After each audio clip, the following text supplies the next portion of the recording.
Hello friends, स्वागत है आप लोग का एनसीईआरटी जोन में। टीआरई 3.0 से रिलेटेड मैं एक बात आप लोग को बताना चाहता हूं। तो आप लोग सोचोगे आप क्या बताओगे?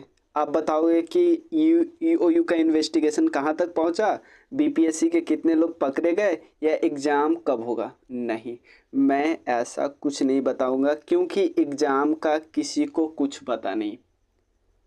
ठीक है, एग्ज़ाम का किसी को कुछ पता नहीं, कब होगा किसी को पता नहीं, इवन बीपीएससी टीम को भी नहीं पता होगा क्योंकि उन पे भी कार्रवाई हो सकती है। तो जब उन पे कार्रवाई हो सकती है तो वो एग्ज़ाम कैसे ले सकते हैं?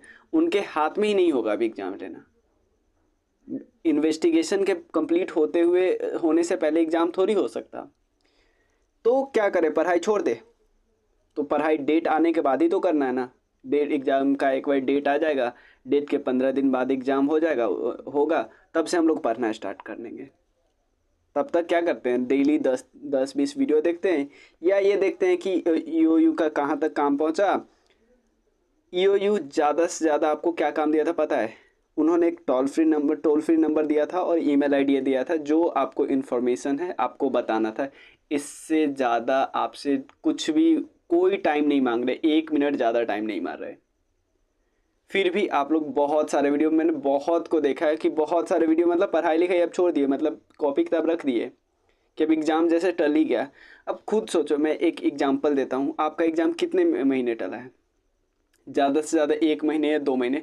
बहुत सारे, मैं रेलवे की बात करता हूँ, रेलवे का एग्ज़ाम मुझे मतलब एक्यूरेट, इसमें गलती हो सकती, मैं एक्यूरेट नहीं बता सकता कि लोग बता रहे हैं कि 6 साल बाद फॉर्म आया है, और सीट का छोड़ो, पता नहीं सीट कितना आया हमको पता नहीं। 6 साल बाद फॉर्म आया, सीट कम आया, बहुत कम आया है, ये भी पता है। बट इतना ज़्यादा दिन वो लोग वेट कैसे कर सकते हैं? ठीक है ना। और यहाँ पे लोग 2 महीने वेट नहीं कर, और यहाँ पे लोगों से 2 महीने शांति से पढ़ा नहीं जा रहा है। लग रहा है पता नहीं क्या हो जाएगा, पता नहीं क्या होगा। आई नो बहुत प्रॉब्लम है लोगों के पास, बहुत लोग एग्ज़ाम नहीं वेट कर सकते। लोगों का मन था कि मार्च में हो जाए, हो जाता, चलो अगर सिलेक्शन नहीं होता तो फिर क्या? तब तो 2 महीने के जगह पे आपको 5-6 महीने और वेट करने पड़ते ना टीआरई 4.0 के लिए। और हो सकता है आपके सब्जेक्ट में सीट आए या ना आए या कम आए, हो सकता है ना, पॉसिबिलिटी बहुत ज़्यादा है। तो अब क्या करें? ठीक है ना।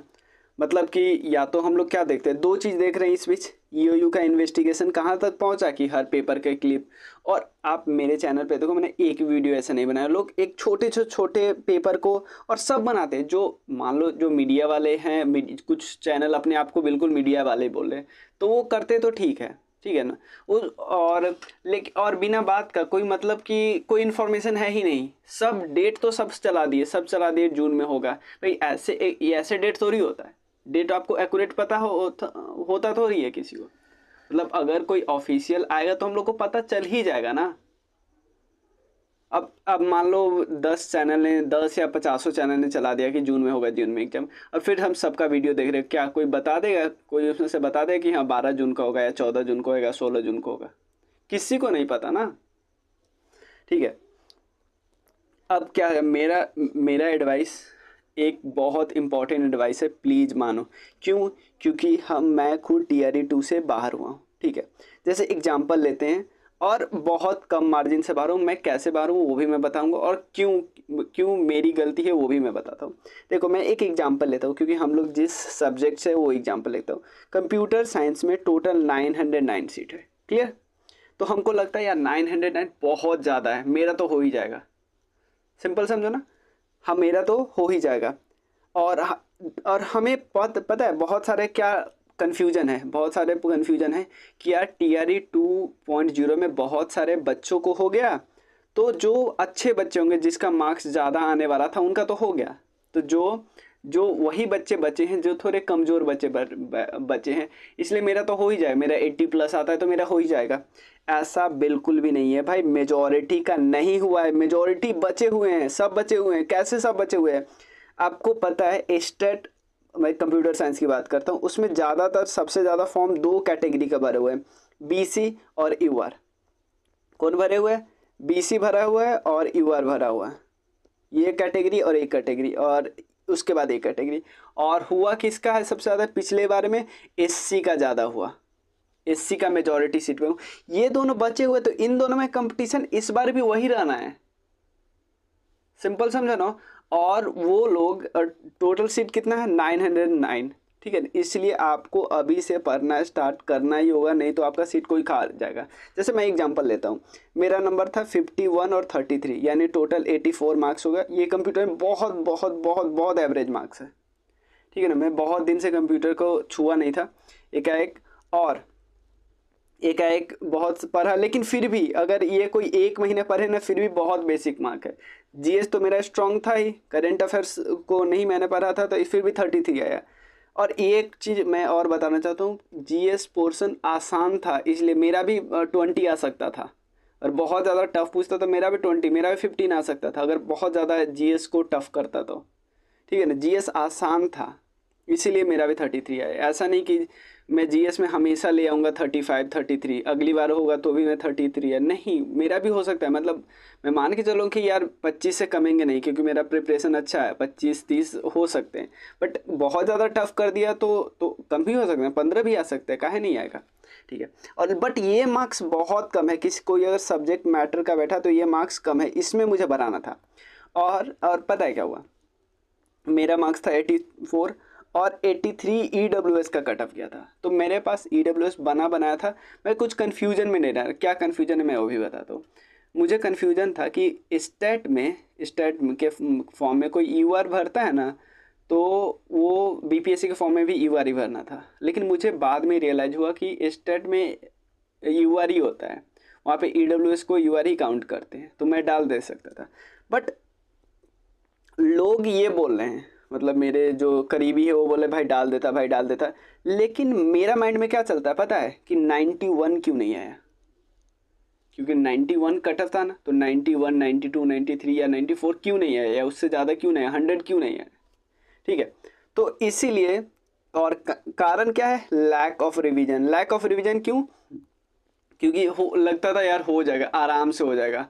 मतलब कंप्यूटर के सारे पोर्शन मैंने पढ़े तो थे, एक बार ही पढ़े थे बस, यानी रिवीजन कर लेता था। जो सिली मिस्टेक हुआ, जो बहुत सारे सिली मिस्टेक, 10 15 सिली मिस्टेक होते, ठीक है ना, जो नहीं होते, जो एग्जाम में अगर एक बार रिवाइज कर लिया रहता, मेरे नोट्स मैंने बनाए थे वो 1 महीने में, वही अगर 1 2 बार और रिवाइज कर लेता तो 10 15 और सही हो सकते थे, सेम नोट्स में बात कर रहा हूँ, ठीक है।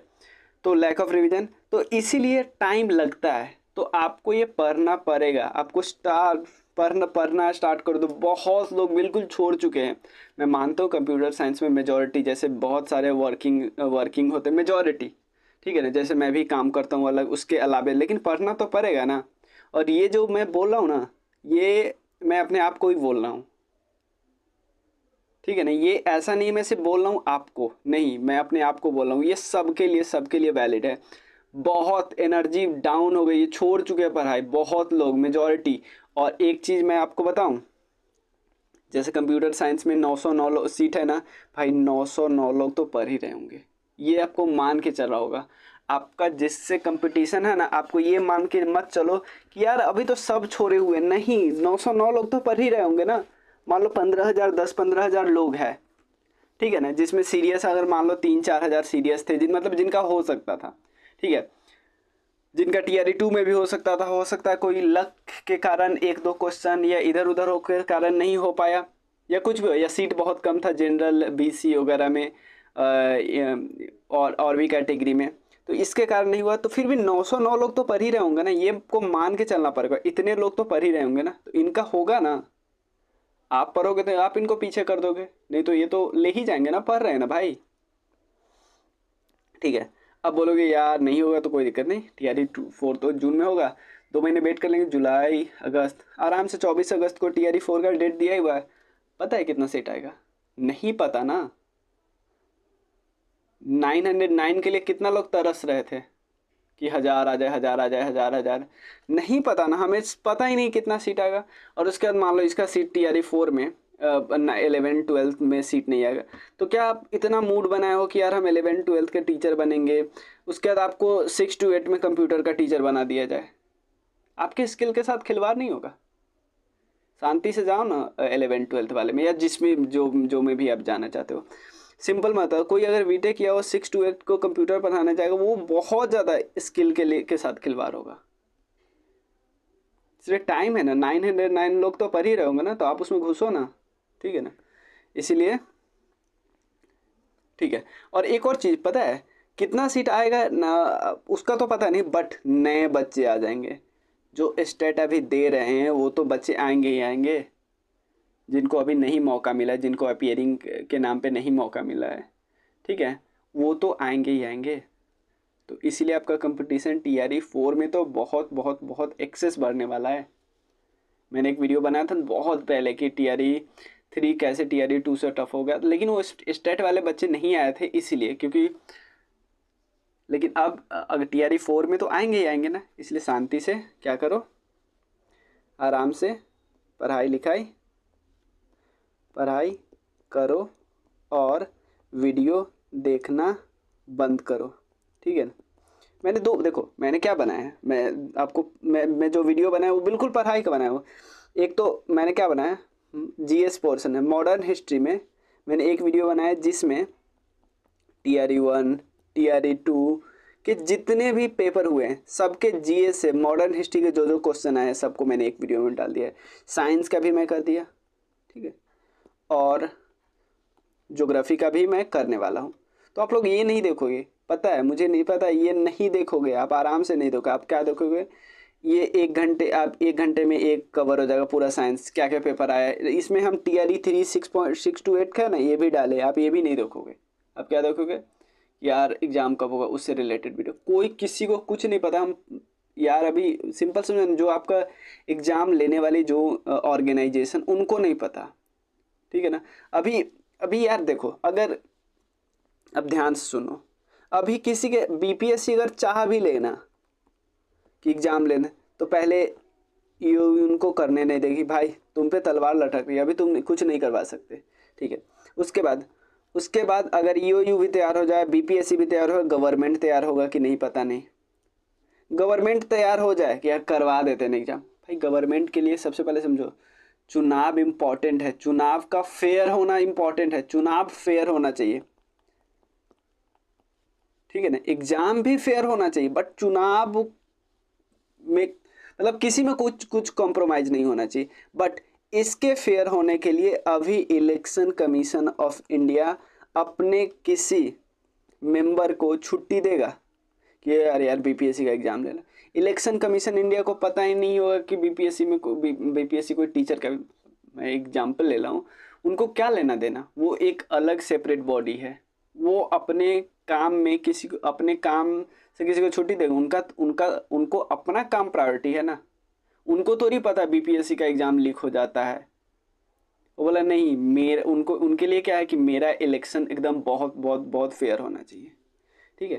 तो इसलिए मैं बोल रहा हूँ कि भाई बंद करो, रुको, पढ़ाई जो छोड़ दिए हो ना, स्टार्ट करो। जो बोला जाता है ना 12th फुल में, restart, #restart, please please please please please start करो। और सबसे इम्पोर्टेंट बात, ये मैं भी अपने आप को बोल रहा हूँ। तो आप बोलोगे यार तो शांति से पढ़ लेता ना, क्यों वीडियो बनाए। इससे आती है अकाउंटेबिलिटी, ठीक है। और चलो पढ़ो और स्टार्ट करो, रीस्टार्ट। चलो मिलते हैं फिर नेक्स्ट वीडियो में, तब तक के लिए थैंक यू सो मच।